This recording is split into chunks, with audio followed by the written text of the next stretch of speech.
यादव या ब्राह्मण, आधार कार्ड से खुल गई मुकुटमणि की पोल। क्या सच में इटावा के दोनों कथावाचक फर्जी हैं? इटावा के दादरपुर गांव वालों ने आरोप लगाया कि कथावाचक मुकुटमणि यादव का आधार कार्ड मिला था। आधार कार्ड में मुकुटमणि का नाम मुकुटमणि अग्निहोत्री लिखा था, जबकि इनका असली नाम मुकुटमणि यादव है। ये अपनी जात छिपाकर लोगों को गुमराह करते थे। फर्जी आधार कार्ड लेकर घूमने वाले कथावाचक मुकुटमणि यादव और संत कुमार सिंह यादव का मामला चर्चा का विषय बना हुआ है। उत्तर प्रदेश की राजनीति के साथ साथ जातिवाद के मोर्चे पर भी मामला तूल पकड़ता जा रहा है। उत्तर प्रदेश के इटावा जिले में जब दो यादव कथावाचक मुकुटमणि यादव और संत कुमार सिंह यादव पर एक्शन हुआ तो यहां के स्थानीय यादव समाज के लोगों में आक्रोश फैल गया। यादव समाज के संगठन के कार्यकर्ता ने बकेवर थाना का घेराव कर जमकर हंगामा किया। दरअसल यह मामला बकेवर थाना क्षेत्र के दादरपुर गांव का है। आरोप है कि मुकुटमणि यादव और उनके सहायक संत कुमार सिंह यादव ने फर्जी आधार कार्ड बनाकर आधार कार्ड में इनका सरनेम ब्राह्मण था। ये दोनों लोगों ने अपनी जात छिपाकर कथावाचक का काम करते थे। पकड़े जाने पर ब्राह्मण समाज के लोगों ने इनको पीटा और सिर मुड़वा दिया। गांव वालों ने आरोप लगाया कि मुकुटमणि का आधार कार्ड मिला था। आधार कार्ड में मुकुटमणि का नाम मुकुटमणि अग्निहोत्री लिखा था, जबकि इनका असली नाम मुकुटमणि यादव है। ये अपनी जात छिपाकर लोगों को गुमराह करते थे, जिसके लिए मैं पहले ही सभी भक्तों से क्षमा मांग चुका हूं। उसके लिए मुझे बहुत ग्लानि है, जिसके लिए मैं समस्त सनातन हिंदू धर्म के भक्तों, संतों,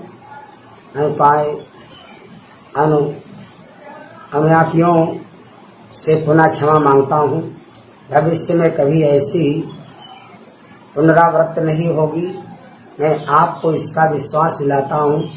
मेरा उद्देश्य किसी की भावनाओं को ठेस पहुंचाना नहीं, अपितु तो अपने श्रोताओं को सरल भाषा में व्यक्ति का मर्म समझाया जाए।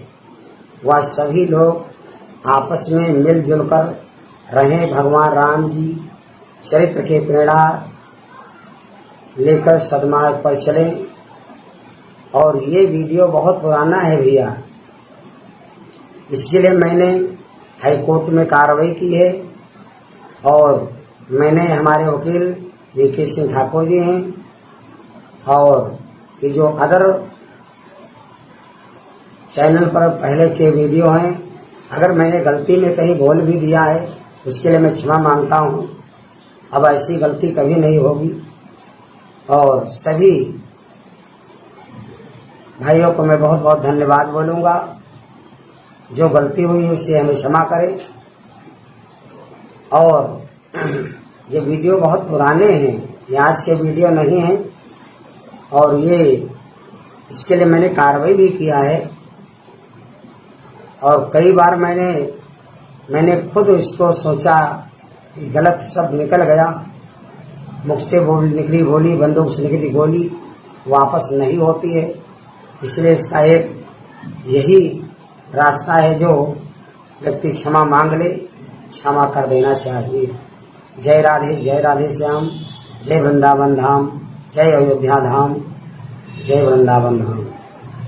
मैं तो भगवान से बड़ा हूँ और मैंने सीता का पता बताया। सारी रात हनुमान जी मारे में सीता न मिली, न कहूँ कोई मिला। भारत की नैया मझधार में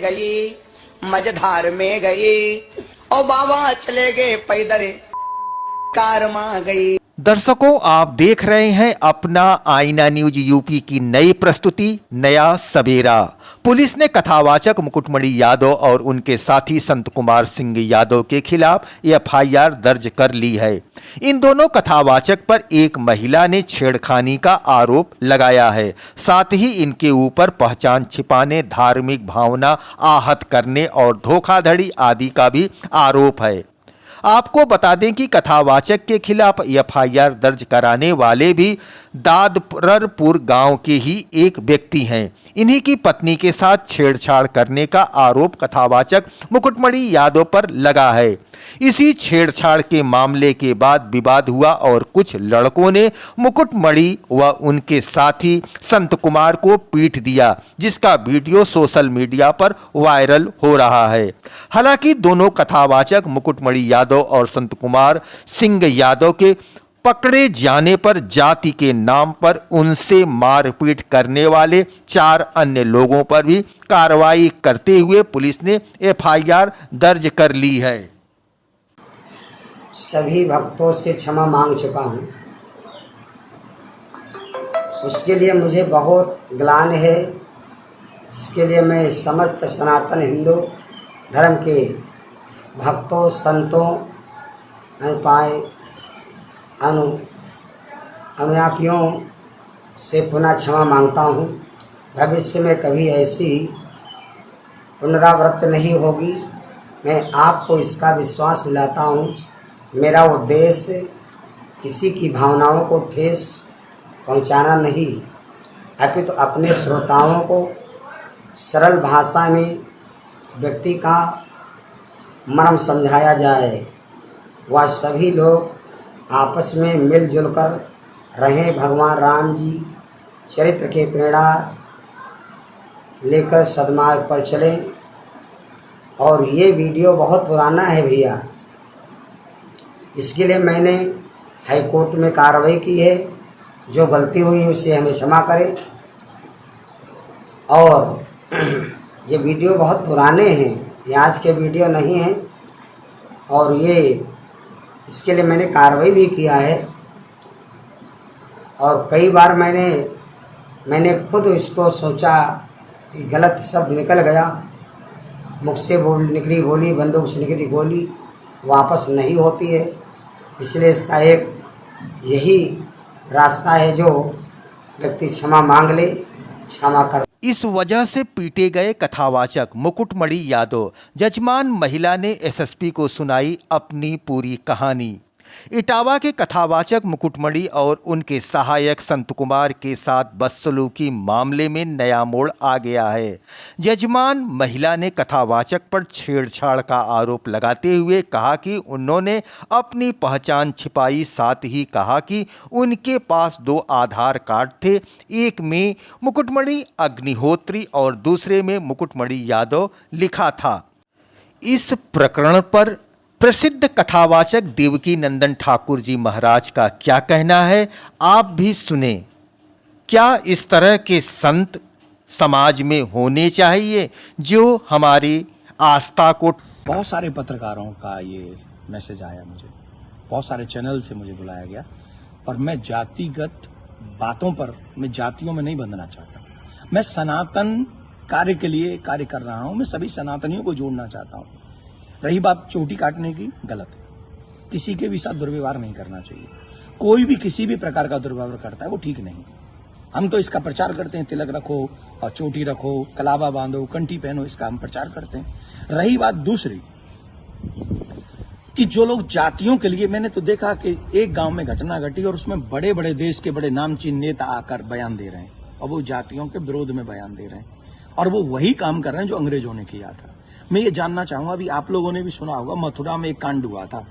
एक टेम्पो वाला पकड़ा गया था और उसने 23 लड़कियों के साथ दुर्व्यवहार किया था। उनकी वीडियो, उनकी पिक्चर्स और उनके सब हैं, और वो हट जाति के थे। वो बच्चियां जो थी वो हट जाति की थी। तब कहां चले गए ये सारे मर्द? क्या एक पुरुष का मान सम्मान स्त्री के मान सम्मान से ज्यादा है? हम स्त्री के मान सम्मान के लिए क्यों नहीं खड़े हुए? इसका मतलब ये नहीं मैं कह रहा हूं कि पुरुष का अपमान हो जाए तो हो जाए। अपमान किसी का नहीं होना चाहिए।